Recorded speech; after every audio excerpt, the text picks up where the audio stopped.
Marsha is out in the wilderness, hiding from the assassins, at the beginning of Hijack Season 2 Episode 7. She is clearly afraid, and these guys are getting closer to her. They have dogs wandering around, which is even worse. Both are reluctant to inform Lang that they are no longer in control of the situation over the phone. Marsha chooses to run despite having a busted leg. When she finally locates a signal-rich region, she frantically calls Daniel. She informs him that Nick is dead and how she's in trouble. Later in the episode, she also succeeds in reaching Olivia, pointing out that she doesn't give much time, and she quickly tells Sam that she's fine and that the terrorists can't influence him. Following the gunshot that rang out in the previous episode, everyone is rushing around the train station. Sam is still alive but has been grazed, and Jess is also alive but has also been grazed by a gunshot. They do learn about the train's location at the control room, including the function change and the fact that they are on the U6 line. They still don't know where they are, though, and are fleeing blind. In the meantime, Faber discovers that Sam has been tricked into traveling to Berlin, and that everything is being done to implicate him. However, with hundreds of lives at stake, Faber needs evidence that someone else is in charge. The audio recording from Marsha may help, but it doesn't seem like enough to change the situation. Robert Lang yells Bailey Brown on the platform, confident that everything has been done for him and that this is his ticket out. Lang calls Jess and Sam outside, and they try to reassure him that everything is fine. The train must be brought above Earth to the surface in order to accomplish that. Britt Sud has a train depot that might work. The train has just begun to lose electricity, which is far worse.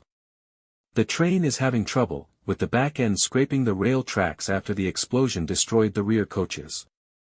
Sam intends to inspect the damage as he descends the carriage. Considering that two trains are theoretically connected, with two pairs of cars connecting in the middle.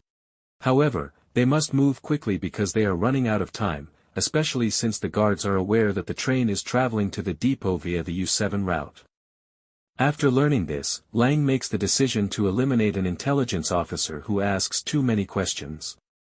Most people believe it's someone from within the agency because of the encryption and how well they've hidden their trails, and Faber is also having problems breaking into the laptop. Sam makes a daring move by rearranging many of the people in the train with the intention of attempting to negotiate with Lang and using it as collateral. Sam and Otto must cooperate when the train stops, and Jess is also struggling to survive. Olivia rushes in with the evidence of Sam's coercion while the strike is on standby. However, it's too late since all of the tunnel's lights go out, leaving them with little option except to act quickly. When the strike team gets on the train, they start shoving people off. While Sam remains motionless and begs the control room not to murder him because if they do, everyone would perish, Jess sacrifices herself and is shot. With Olivia's entrance as a bonus, he gets his wish to send the train to the end of the queue, and they can proceed. Detective Beck, meanwhile, apprehends Yosef, the bomber. Beck arrives to arrest him before he can board the plane. Regretfully, all of this occurs while Jess is unable to answer Lang's phone.